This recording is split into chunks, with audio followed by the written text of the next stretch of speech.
મારું નામ વાળા ભરતસિંહ પોપટભા, સામાજિક કાર્યકર. અત્યારે ભાવનગર જિલ્લાની ડિસ્ટ્રિક્ટ કોઓપરેટિવ બેંક છે એ 7 કરોડ રૂપિયાનું ક્યાંક ફ્રોડમાં બધા મોટા મોટા પૈસા થાપણદારોના ખેડૂતોના ઉપાડી ગયા. અને આ 10 દિવસથી એ ડિસ્ટ્રિક્ટ કોઓપરેટિવ ભાવનગર જિલ્લાની તમામ મંડળીઓ અને બ્રાન્ચ અને બેન્કો બધું બંધ છે. એટલે થાપણદારો હોય કે ખેડૂતો હોય કે પશુપાલકો હોય એના કરોડો રૂપિયાના રોજના વહીવટ છે એ અત્યારે 10 દિવસથી ઠપ છે. કોઈને પૈસા ઉપાડવા હોય તો આપતા નથી, કોઈને પૈસા મેકવા હોય તો ત્યાં કોઈ વહીવટ થતા નથી. એટલે ક્યાંક ને ક્યાંક ભાવનગર જિલ્લા ડિસ્ટ્રિક્ટ કોઓપરેટિવ બેંકના નેતાઓ અને અધિકારીઓ પણ આમાં સંડોવાયેલા. એટલે તમારી બેંકમાંથી 7 કરોડ રૂપિયા એ ઘડીકમાં કોક ઉપાડીને વ્યા જાય અને તમારી પાસે ફરિયાદ ન લે. તમે 2-3 દી ઊંધી તપાસ કરાવો અને ફરિયાદ ન કરો, ફરિયાદ પહેલાં મોડી કરો અને ફરિયાદ કરો તો એ અત્યારે એમ કહે છે કે આ તો બધા વિદેશના છે. વિદેશના તો તમે અહીંયા 1 લાખ રૂપિયાના 50,000 રૂપિયાના ડિસ્ટ્રિક્ટના મેનેજર અને તમામ બ્રાન્ચના મેનેજરો છે એ લાખ 50,000ના પગાર ખાય. તો તમને હું બધાને દાઢીઓ કરવા રાખ્યા? અને આ નેતાઓ ખેડૂતોના મતથી જીતેલા છે એ ડિસ્ટ્રિક્ટ કોઓપરેટિવના ચેરમેન અને ડાયરેક્ટરો અત્યારે ત્યાં બેઠા બેઠા મોટી મોટી વાતો કરે છે.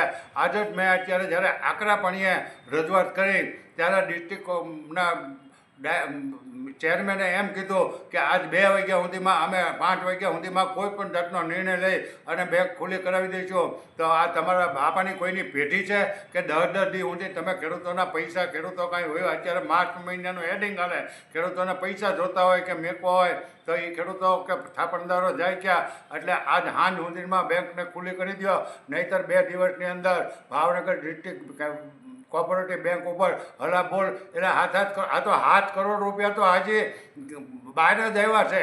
પણ આ ડિસ્ટ્રિક્ટ કોઓપરેટિવના નેતાઓ અને અધિકારીઓ, બાબુઓ, મેનેજરો, તમામ બ્રાન્ચના તમામ ગામડાની મંડળીના પ્રમુખો, મંત્રીઓ મોટો ગામડાના ખેડૂતોનો તોડ કરી ગયેલા છે.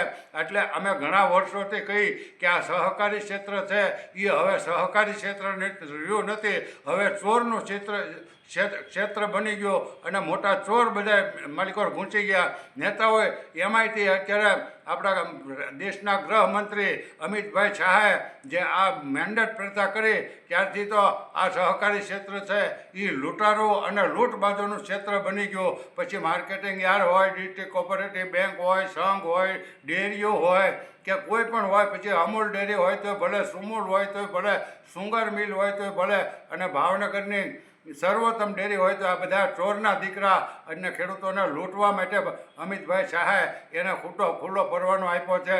એટલે પછી અમે કહી જ છીએ કે રાજકોટની ડિસ્ટ્રિક્ટ કોઓપરેટિવ હોય તો ભલે, અમરેલીની ડિસ્ટ્રિક્ટ કોઓપરેટિવ હોય તો ભલે, ભાવનગરની, ઊંઝાની, ગોંડલની કોઈ પણ હોય, બધા અત્યારે બસ ખેડૂતોને કેમ લૂંટવા, પશુપાલકોને કેમ લૂંટવા અને માર્કેટિંગ યાર્ડના તમામ નેતાઓ છે એ ખેડૂતોને કેમ લૂંટી લેવા એની જ વેતરણમાં છે.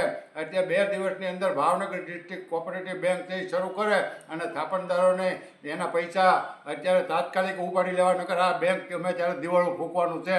અને જ્યારે ખેડૂતોને પૈસા બાકી હોય તો આ બેંકવાળા તરત જપ્તી કાઢે. એટલે તમે અમને પહેલાં તો આપો કે અમે ક્યારે લોન લીધી તો કાગળિયા અમે એની પાસે છે નહીં, અને અમારી જમીન જપ્ત કરી લેવાની, અમારી જમીન હડપ કરી જવાના, બધા એની પાસે નિયમો છે.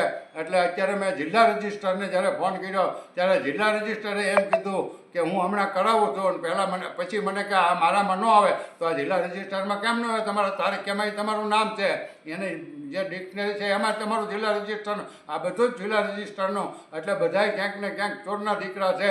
અને આમાં મોટે પાયે ભ્રષ્ટાચાર Bhavnagar district bank, Amreli district bank કે રાજકોટ ડિસ્ટ્રિક્ટ બેંક મોટા પાયે તોડબાજો છે.